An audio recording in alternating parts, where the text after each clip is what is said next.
왕이 사독에게 이르되 보라 하나님의 궤를 성읍으로 도로 메어가라. 만일 내가 여호와 앞에서 은혜를 입으면 도로 나를 인도하사 내게 그 궤와 그 계신 데를 보이시리라. 새벽의 기도자 여러분, 주의 말씀과 권능을 통하여 힘을 얻으며 죄와 사망이 지배하는 어두운 세대 안에 하늘의 지혜를 만나는 복 있는 시간이 열려지기를 바랍니다.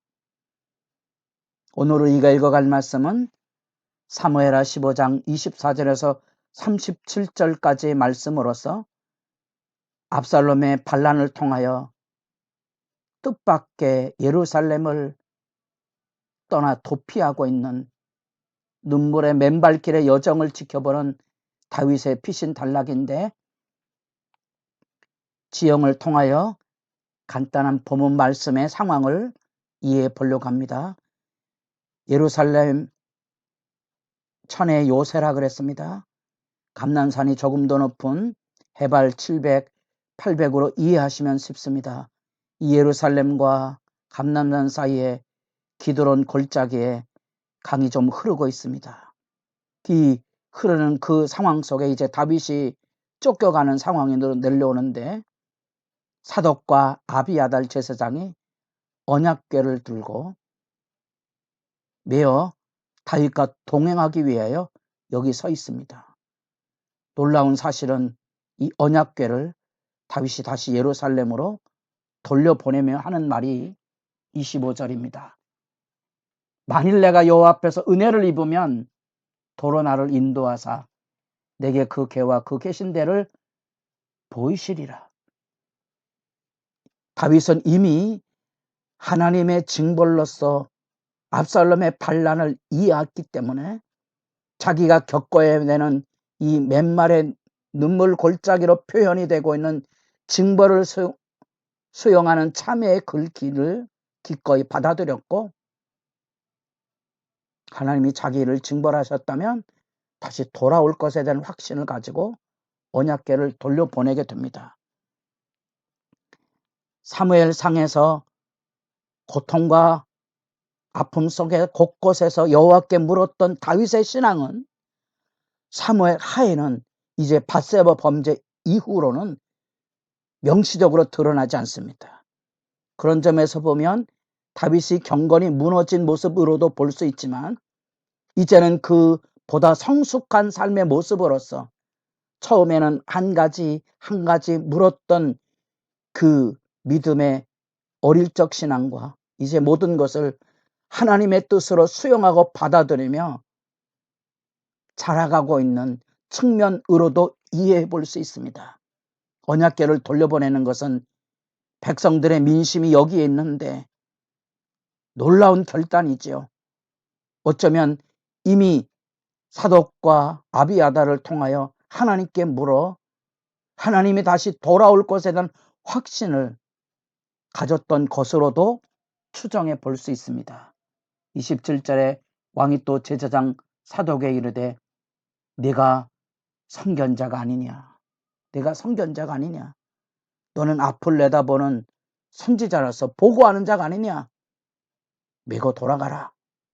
어쩌면 이 안에서 우리는 하나님과 하나님의 뜻을 이미 이해하고 받아들인 다윗의 담대함이 그곳에 담겨 있는 것으로 보고, 우리가 어제 살펴본 이때라는 사람의 하나님이 보낸 후원으로서 눈물 골짜기가 결코 외롭지 않은, 마치 어머니를 나서는 룻처럼 동행하고 있는 이때의 만남이 이 눈물 골짜기를 건너가는 그곳에서 이루어지게 되고요. 언약궤가 여기 버티고 섬으로써 마치 여호수아가 요단강을 건너는 것처럼 이제 이 고난의 여정 안에, 언제 돌아올지 모르는 이 여정 안에 하나님에 대한 동행을 이 언약궤가 지키고 있는 모습으로도 이 기드론 골짜기에 하나님의 임재를 그곳에서 만나보게 됩니다. 그래서 감람산으로 올라가는 그 과정 가운데 이 후세를 다시 만나게 됩니다. 후세를 만나는 배경이 무엇이었죠?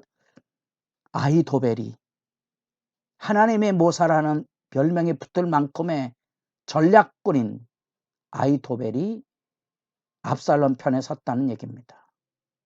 그 절망의 순간 안에 놀랍지만 다윗은 아히도벨의 모략이 하나님의 뜻 가운데 이루어지지 않기를 원하며 여기 제사장 사독과 아비아들을 보내서 그 젊은 두 아들을 통하여 첩보원을 심어놓는 것처럼 이제 후세를 파견합니다.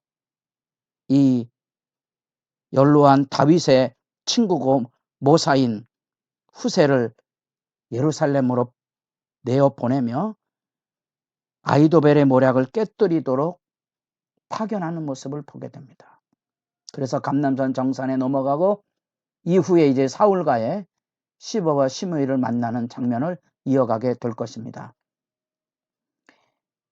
사독과 아비아들이 함께 나서서 다윗의 피난길에 동행하기 위해 언약궤를 메고 나왔지만 마치 요단을 건너는 것처럼 기도를 건너는 그곳에 언약궤가 서 있고 하나님의 임재를 확인하게 하고 담대하게 다윗은 언약궤를 예루살렘으로 다시 메어가라는 명령을 내리게 됩니다. 하나님의 뜻을 파악하고 하나님에 대한 신뢰를 확신함이 없었다면 그것을 할 수 없는 결단이고 여기 특별히 사독을 선견자라고 얘기하는 것은 사독을 통하여 제사장에게서 마치 우림과 둠밈처럼 다시 돌아올 것에 대한 확신을 얻을 만큼의 하나님의 뜻에 대한 확신을 가지고 있었다고 보는 거지요. 특별히 하나님 앞에 낮아짐을 통하여서 울부짖는 다윗이 여기 나타난 그대로 25절 만일 여호와 앞에 은혜를 입으면 돌아오게 될 것이라. 이 담대한 확신이 그 가운데 있을 뿐 아니라 26절 기뻐하지 아니한다 하시면 무슨 말인지 아십니까? 그게 하나님의 뜻이라면 종이 여기 있사오니 선히 여기시는 대로 내게 행하시옵소서. 하나님의 뜻이 아니라면 이 피난길에 하나님의 심판을 자기가 받아들일 거라는 겁니다. 그래서 내가 여기 있나이다.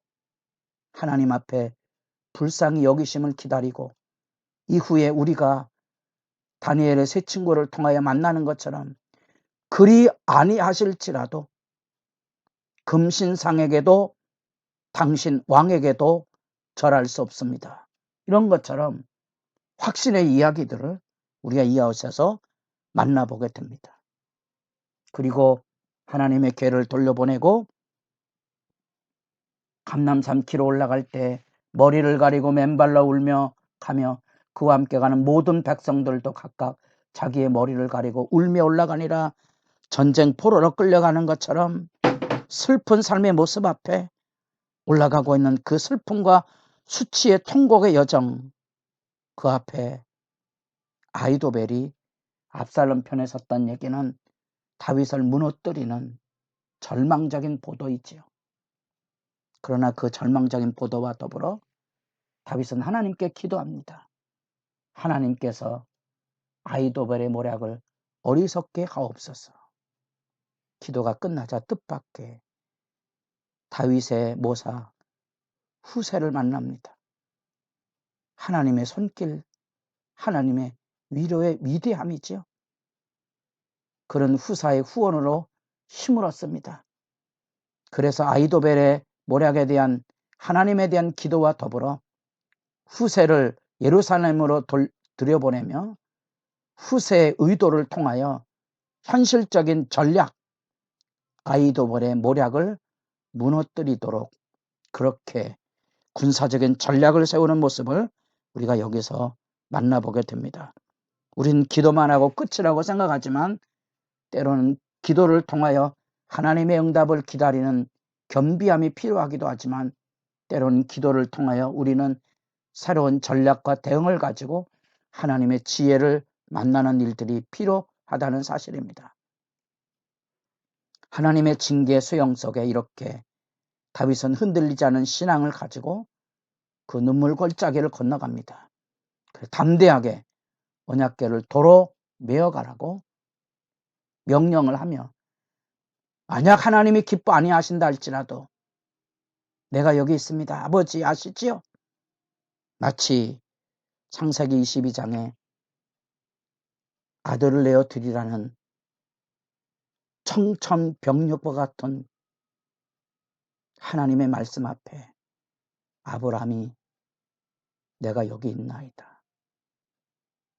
믿음의 수용이지요.